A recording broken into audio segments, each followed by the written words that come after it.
Going on now in Module 4, Topic 3, Multiplying Radical Expressions.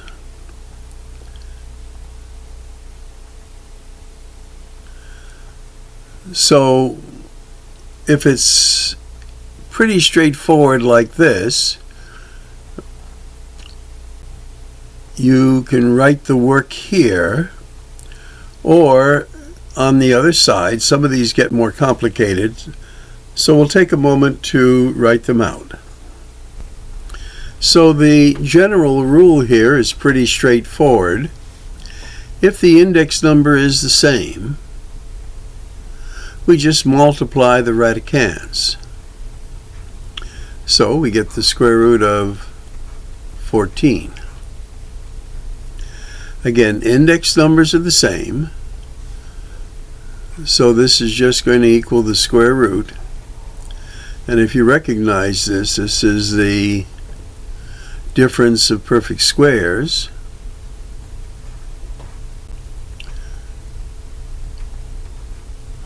Well, these are conjugates that become the difference of perfect squares. And as you look at this one, now we see the index numbers are 3. So again, we just multiply the radicands.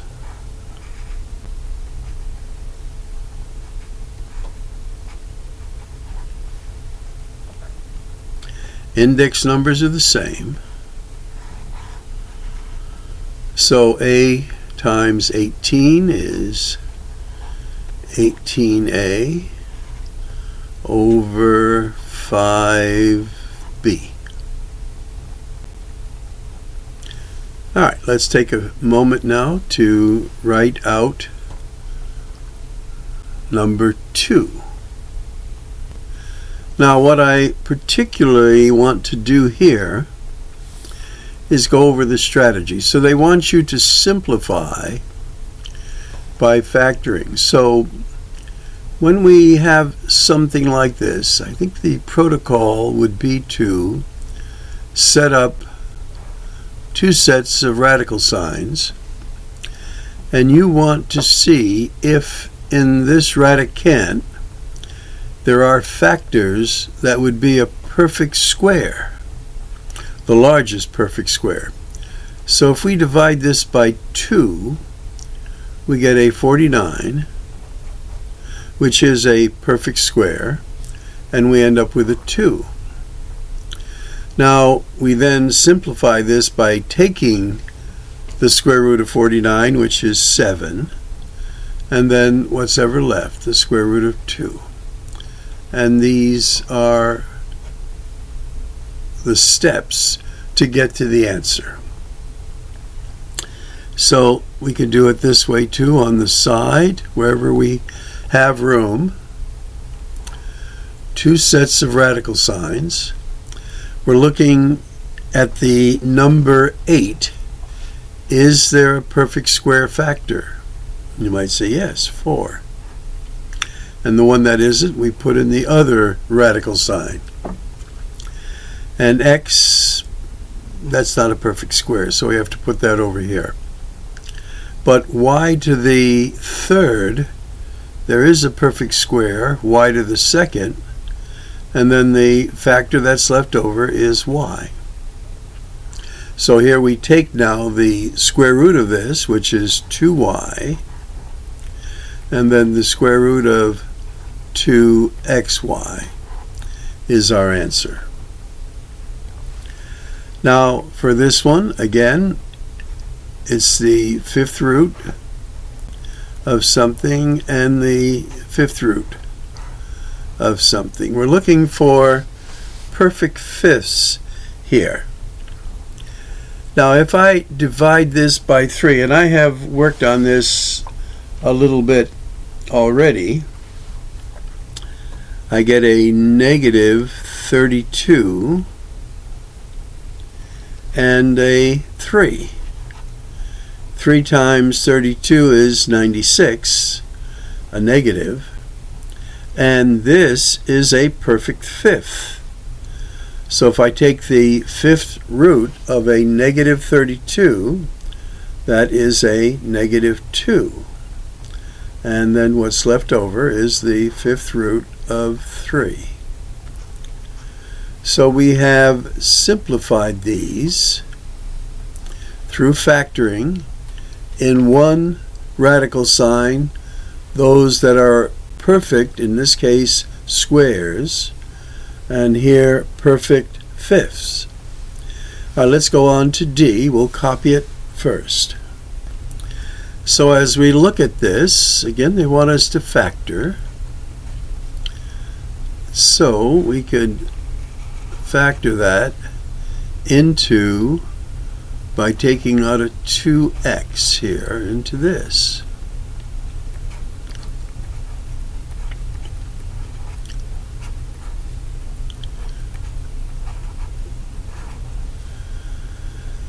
So I don't know if you recognize it, but this is a perfect square trinomial that will become, let's not get carried away here,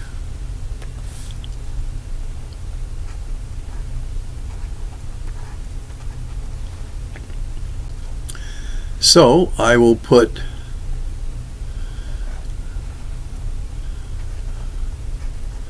these under separate radical signs. So this time the perfect square is on this side. So I take the square root of something, and keep in mind, anytime the index number is a 2 and it's raised to the second power, it just becomes the radicand. So we have x plus 3. That would be the square root of this radical. And then it's times, and we have to, in a sense, put that in a parenthesis, and it's 2x. And in fact, we don't need a parenthesis here. What we do need is the absolute sign. There we go. Because from a previous lesson we said that this could have been a negative here. So to protect that possible value, we use absolute signs. Okay, let's set up letter E. Now for these, we use the same procedure. We want to factor under one radical sign all the perfect squares, and then whatever's left over we put in the other radical sign. So a to the 10th, anything that's even is a perfect square, so a to the 10th goes there. Now b, the largest even number we have is b to the 8th, and then what's left? Well, we have a b, because there's a 1 there, and this would be c to the 14th, and we have a c left there. So now these are all perfect squares. We just divide them by 2 and we get a to the 5th, b to the 4th, c to the 7th, and then whatever's left under the radical sign. And the answers are all down below too. So again, our strategy, 2 radical signs.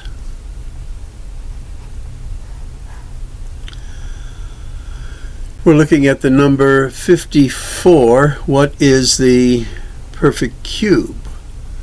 Well, if we divide it by 2, we get 27, which is a perfect cube, and we have a 2 left over. Now we're looking for multiples of 3 here.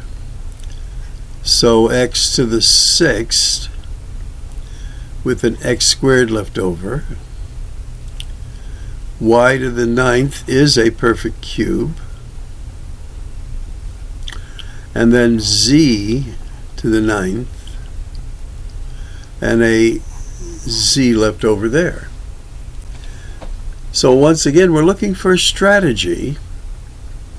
You look at the example they're giving you, and you put two sets of radical signs, watching the index number, and then under the first one, or that's the usual way to do it, you take out the number factor, the largest factor. That would be a perfect cube in this sense. And there you go. So the cube of 27 is 3.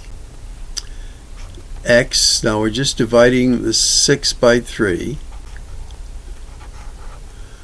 This 9 by 3 gives us a 3. C to the third. And then whatever's left.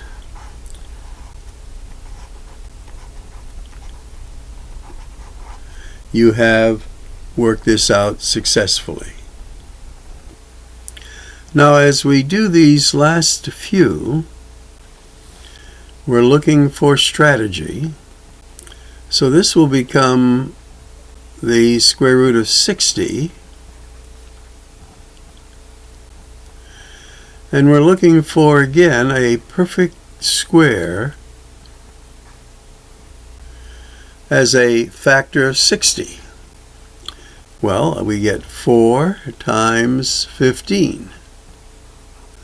4 is a perfect square.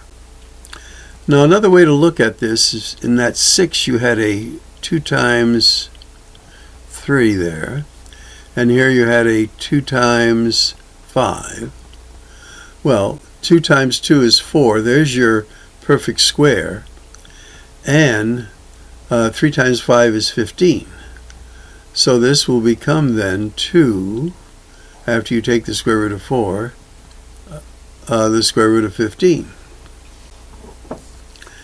Another way to look at this one here is, this is 6 times 6. So we have 5 times 2 is 10.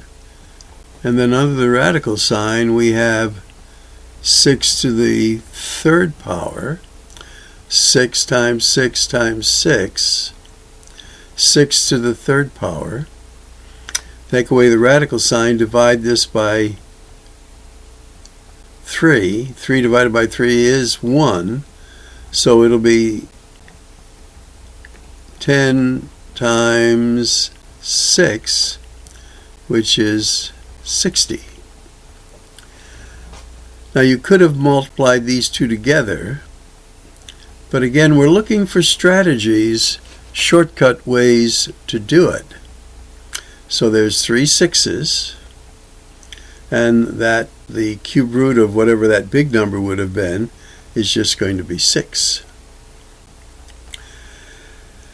Now for this one too, we see this is 3 times 3, and this is 3 times 3. So that's going to be the fourth root of an 81, which is going to be 3. This becomes x to the first, x to the second, which is going to be x to the third. This is going to be y to the 13th. So now we're going to divide that into perfect fourths. Here 81 is a perfect fourth. There is none in x to the third. So here we're looking for multiples of 4, which will be y to the 12th, and we have a y left over.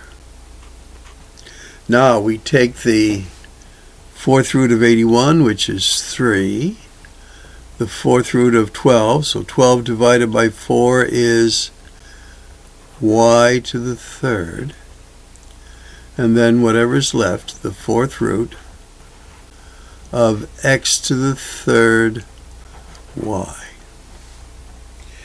Now you'll be getting practice and quiz me's on this, and again hopefully we've gone over the strategy you'll use to get your answers. Alright, that'll wind this up.